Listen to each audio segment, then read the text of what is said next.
Hello everyone, Tiffany here with Stephen, Hello. and welcome to yet another episode of the Deep Dive podcast. Yeah, Tiff, let me ask you, when was the last time you went to JB, Johor Bahru? Quite a while ago. Yeah? Is it a regular thing you do? I used to, but not so much now. I think, life kind of took over. Children. But also at the same time, with the ringgit strengthening, I think I'm in two minds to go there right now. I mean, it's it's Okay. just one of those things that in comparison, I would just go, maybe another time. Yeah, that's right. So many consumers like us are thinking twice before crossing the border. But in just the past weeks, we've seen some homegrown names. Names you're probably familiar with, like F&B brand Yo's, otherwise known as Yo Hiap Sing, and also Tiger beer maker Asia Pacific Breweries. They decided to move some of their operations overseas to places like Malaysia, Vietnam. Tiger Beer has said that they're going to wind down their brewing operations in Singapore over the next few years, and that means about 130 roles are expected to be cut by 2027. Yeah, and I think to be clear, we're not saying that the companies are fully exiting Singapore. It's just that they are moving some parts of their operations to our neighbours. And, I think today we want to unpack Yep. why are businesses moving out of Singapore and what it means for jobs and Singapore's economy in the long run. So to help us with that discussion today, we have with us Karen Teo, Country Manager of recruitment firm Quess Singapore. Hi, everyone. Sumit Agarwal, Professor of Finance, Economics and Real Estate at the National University of Singapore. Hello.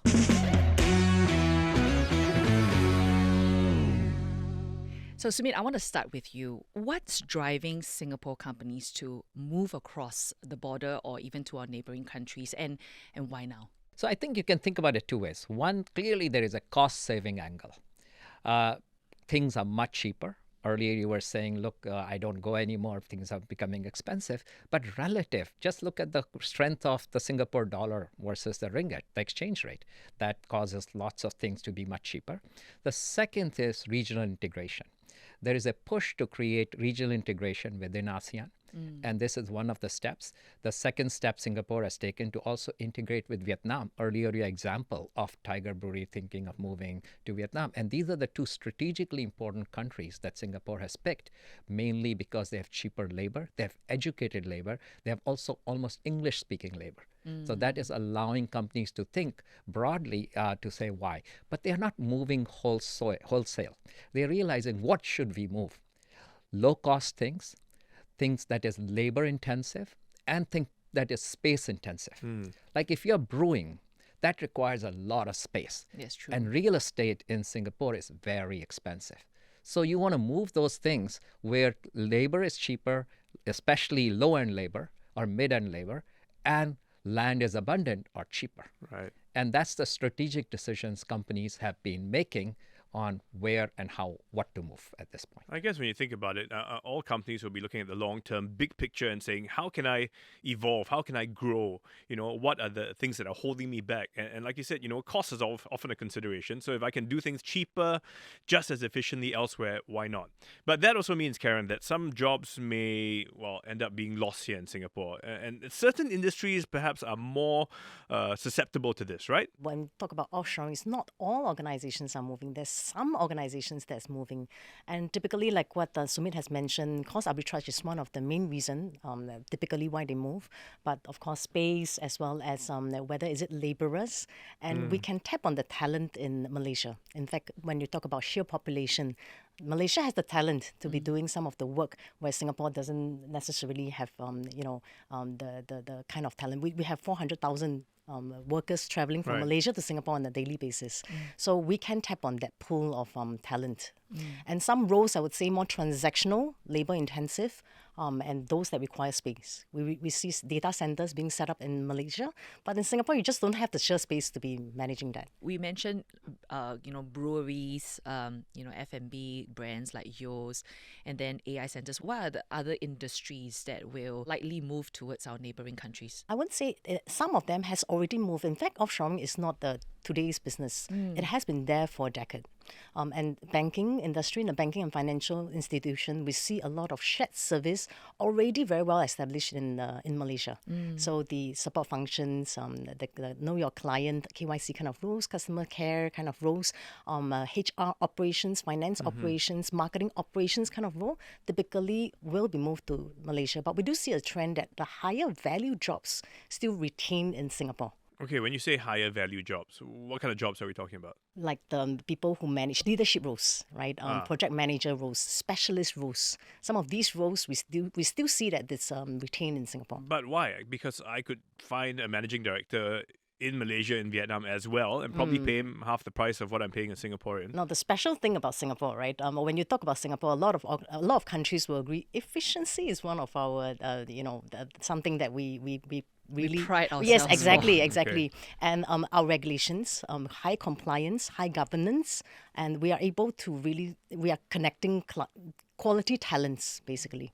Okay, so you're saying the management style that we bring, the culture we bring from Singapore is Yes. something that they want to adopt often in these other Exactly. places as well. Yes. I think Singapore offers credibility Yeah. to the client and also efficiency, but also rule of law. And so management, another role that is hard to move away from Singapore will be R&D. For that, you need extremely high talent, Right. and you need to pay salaries, and you cannot pay those kind of salaries for people living in Malaysia or in Vietnam. They will be just so out of whack for the average distribution of salaries. Here, that they'll be still in the distribution, and so those people want to come here. I mean, talented people who you want to attract, they don't want to go to Malaysia or Vietnam. They want to come to Singapore because they like the lifestyle here. Yeah. And so those jobs will always be here. So the high value jobs may not be actually jobs that pay, just climbing the corporate ladder and being that director or the managing director, but these are the specialized roles that you're talking about, the R&D types. I mean, if you think about it, there are lots of students at NUS who will not want to a job outside Singapore because they like the comfort of Singapore. Right. So these students can attract good jobs. So we want to keep them here. But there are other jobs which we say, okay, fine, they can move over. But that could just be a matter of time, right? I mean, if I say I will bill you a factory, a lab, a research facility that is 5 times larger than this, I will give you these resources and this, you can hire your own team. I mean, yeah, is you're it going to think possible twice, to do right? it in It is happening in Malaysia? China. This Yeah. is how China attracted back the talent pool back from America. They just offered them so much, they couldn't say no. Right. But there is a limit to that. And Singapore does have that ecosystem because capital attracts to Singapore. Okay. And that capital attracts to Singapore because of rule of law and many other factors, which the capital just will not move that easily. You can take capital from here and take it to JB because you realize, look, we have labor, there'll be synergies between labor and capital. But if capital could be attracted to Malaysia, Malaysia would say, why do we want to make a deal with Singapore? Certain jobs then seem more vulnerable than others. And Yes. certain types of industries will definitely be more vulnerable. If you're more labor intensive, it's more a manufacturing kind of thing, right? I mean, those jobs may be lost anyway. See, you could lose job to Malaysia or to AI. Yeah. Now, the transition could be let's lose them to Malaysia for now, and then eventually find out what other jobs we can create. So when we lose these jobs to Malaysia, we can then see how we can create higher value jobs in Singapore that are related to these low value jobs in Malaysia. Can we create enough of these higher value Yeah, jobs? for our In population. fact, this is what we call job evolution, right? In the past decade, we've seen roles evolve. When I was studying, I actually applied for typist data entry roles. Okay. How many words can you type per minute? Yeah. Okay. Right? But these are the roles that's no longer around. It's a job evolution. And with economic growth, that's when you see some roles are going to be lost, but there are new roles that's going to be transformed. Now, the more important question is how can people in Singapore, or people generally working in Singapore, be able to upgrade ourselves to match up to this. But you brought up the example of you wanting a typist role, right? But then some of these jobs that may be moving to our neighbouring countries are, say, middle management roles. Yeah. So they're not exactly the entry level type of jobs. So in this case, we can't really compare it as like apples and oranges, right? Because I don't know, 10 years down the road, these middle management roles may not even be available here in Singapore. Which is why it's not all organizations are moving. There are still companies that are hiring this kind of roles in Singapore, like the laborers roles, the mid-management roles. We still have that in Singapore. It's just a portion of them. We do see a trend where organizations are a little bit more cost sensitive. They will want to move over to some of the lower cost country. Singapore does very well some high-end pharmaceuticals.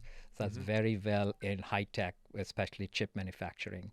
Now, those are just very hard to move. I mean, some of the biggest chip manufacturers are in Taiwan, and they've been there for the last 40 years. Yeah. You just cannot imagine them moving out of Taiwan. Similarly, that chip manufacturing that is happening here, I can't imagine for the next 40 years that moving out of here, because the talent pool that Singapore has, whatever we do in Malaysia, we cannot just move that out. Yeah, but you said 40 years. So in a way, if 40 years from now, it's possible if I start working on building that infrastructure and Yes. ecosystem in Johor, in Vietnam, and I want to attract the biomedical industry, for example.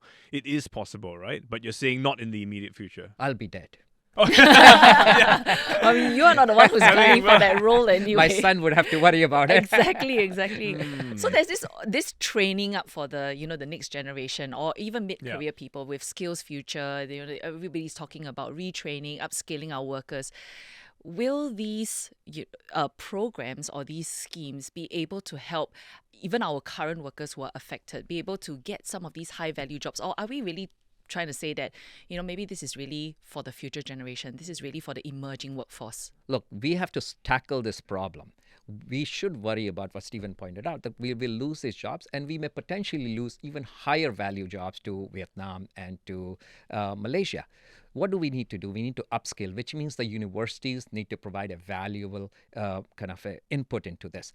The consumers have to also realize, look, I need to upgrade my skills.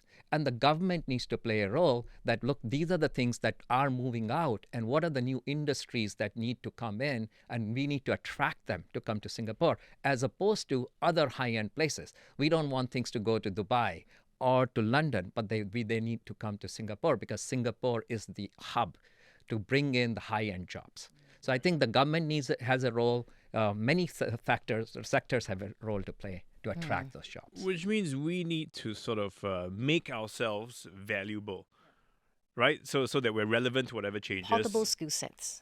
Yeah, and the thing is, we've got Skills Future, people are taking on courses, trying to be relevant, but it doesn't always work. There is a bit of disconnect. And the concern is that even if I pick up these skills now, it's not useful right here, right now, and like you said, 20, 30 years, it's too late.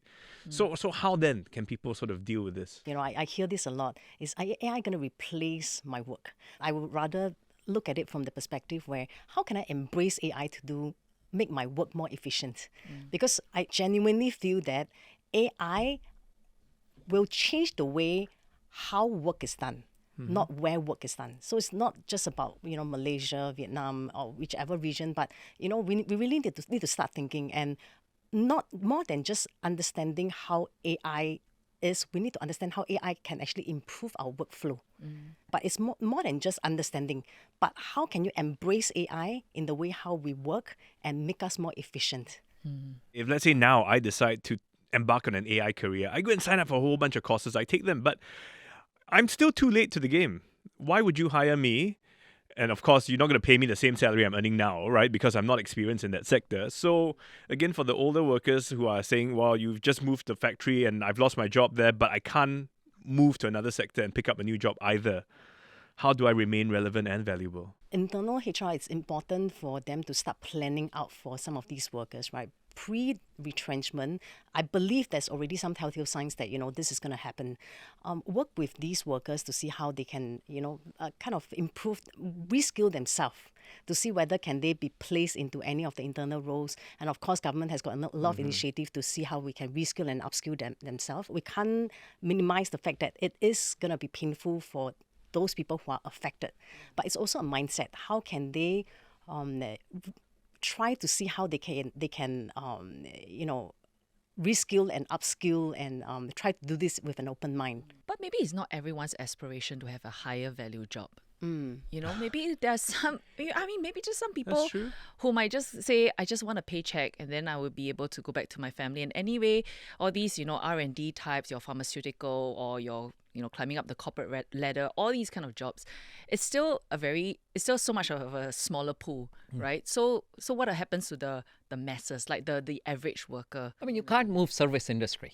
When you have some people who are earning a lot, they want to go out and listen to a concert. They want to actually drive in a car, or you need lots of other jobs, supporting job that you just cannot move to Malaysia, and that's not feasible, practical. So most of those jobs will be here. What is important to see why some of these jobs are moving and why people are saying, I'm willing to relocate, is not just because, there is a great job there, is housing. The cost of housing in Singapore is very expensive, either to rent or to buy. Okay, and that makes it easier for somebody to say, let me just move to JB. Yeah. Another factor that is helping is transportation between JB and Singapore is becoming much more easier. Okay. So that cost, that friction has been reducing over time and reduce further with the train system. And I think that will make these jobs more transparent, which is not a bad thing for Singapore. It's actually a good thing because now Singapore can concentrate where its strength is. Yeah, which also means, now we talk about, when you say work in Malaysia, it seems like, oh, that's too far away, or in JB. But eventually it could be a day trip where you go to work, take an hour to go to work, and then take an hour to come home, right? But overall, does this mean Singapore will become less competitive with the rest of the world because things have become just so expensive? And we pick and choose certain sectors, right? Like the pharmaceutical and the Yeah. R&D, and then the rest we just hedge our bets elsewhere. Singapore is also a financial hub, and it will remain so because of many factors. I mean, money can flow in easily. Also, the credibility of Singapore or rule of law, and those things will not change. So there are many factors that will take forever for these things. So I think I'm not too worried about this, but I see a silver lining or a positive thing. Now the government's role is to say, how do we take advantage of this for Singapore to become a more strategic, play a more strategic role in the world economy. And the government wants homegrown businesses to move out as well, the smaller ones. So do you think that we will start seeing, more of them move overseas? Now, with the JS SEZ zone That's that is the created, Johor Singapore Special Economic Zone, right? Yeah. It is Malaysia is a very good springboard to the ASEAN region. Now, and the proximity, right, like what Sumit mentioned, it actually makes more sense for, companies to move out. But that also means that these companies are going to expand to the region and potentially make more money, and that's good profitability for them. So I don't see that as a negative. I would rather see that as a more positive way of growing businesses. But this special economic zone, is it also pulling people away from Singapore? Because now we're offering you just next door. I've got a beautiful, you can build this factory for half the price. You can get manpower, Which is why the most important thing is for Singapore to remain still, continue to be the high value roles and be able to reskill and upskill ourselves. And are we fast enough to make sure that we are still maintaining that kind of standards? So at some point in time, it could mean the workforce in Singapore is only going to be of the very highly skilled, so-called, or you have a unique ability or a very valued skill that can't be done service, elsewhere. yeah. Or service, right? I mean, as I said, look, either we lose these jobs to Malaysia or to AI. Those jobs will be gone anyway, even in Singapore. So I think it's not like, we can keep those jobs. Eventually, they will be gone. Like, think about a routine accounting job, a routine banker's job, or a lawyer's job. I mean, those mid-tier lawyers, we are going to lose. So I think it's good we are losing to Malaysia because at least we can still, we still want human interaction.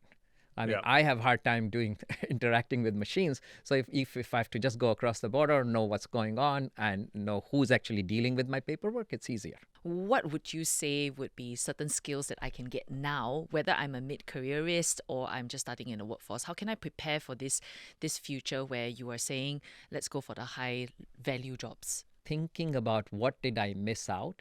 Where are the careers of the future? Okay, understanding not just from a labor supply point of view, but also understanding what is the labor demand. Okay, what is the demand out there in the local economy, even broader economy? Maybe knowing different languages is a skill set which we don't have right now. Many people don't have, because a lot of jobs will require you to deal with your clients in other countries. And if you don't have that, that's a skill that you can acquire easily. Maybe technology. I mean, we are very good at understanding our phone, but now if we can actually use AI efficiently within our phone, we can make our jobs much easier. Most people are reluctant, but that's a good place to start with. I like the languages idea. I'm going to go and start using my Skills Future To learn, credits pick for up a few that. languages? Yeah. Although you do have Google Translate, and eventually you'll Oh, be yeah, one of that's those, true. I Then- plug in an earpiece, you plug in, and we Yeah. just speak in our No, languages. but I and it think will, there is this relationship building. Once I know you can speak Yeah. my language, It's I different. build trust with you. That's right. And this translator thing, it may work, but that connection, we talk about in China, you go one way to build relationship is to go have a drink with the person and builds relationship. Understanding the language is a very important factor. So actually, that will be a valuable trait. The fact that you can, build relationships and build a connection with people, regardless of all the tech that's out there, because that will be the tools to help you do your job. The thing is, people are still worried. So can we take on the jobs in Malaysia, in Vietnam? Actually, we can, right? And one of the thing I wanted Commute to back home. Yeah, I mean, Fly back home cheap. One of the things I wanted to highlight is also for individuals to understand what are the skills they are strong in. Now, a lot of organizations are now looking into skills-based hiring. That means it's not just about experience hiring. You need to have 10 years of experience in this space. Yeah. But it's more what are the transferable skills. And imagine you are in a administrative role, data entry role, but you like dealing with people. There are certain skill sets. You have very good communication skills. Can some of these skill sets be transferable? And then you start looking for career path that is aligned to what you like to do and you aspire to do. Are there certain, popular skill sets companies are looking out for? It's very soft skills, right? With AI, everything can be done via AI. Right. But soft skills are a lot of things that a lot of organizations are looking into. Cross-border collaboration skills because of the ASEAN region being, execution partners of Singapore. So cross-border collaboration skills, leadership skills, some of these, communication skills you can't undermine the fact that it's one of the key, most important. yeah, I mean, so having coffee with people, talking to them, and I'm very good at doing that. Yeah, it's a job that can be paid just to go and Just to talk to have coffee people. with people every day. Yeah. Just understanding values and culture. Like when you typically go to Indonesia and you're going to meet officials on Friday wearing the simple batik or their formal dress, really shows that you care, Yeah, that cultural you understand nuances. the culture. I think knowing those kind of skills, as you brought out, soft skills, is going to be important in the future.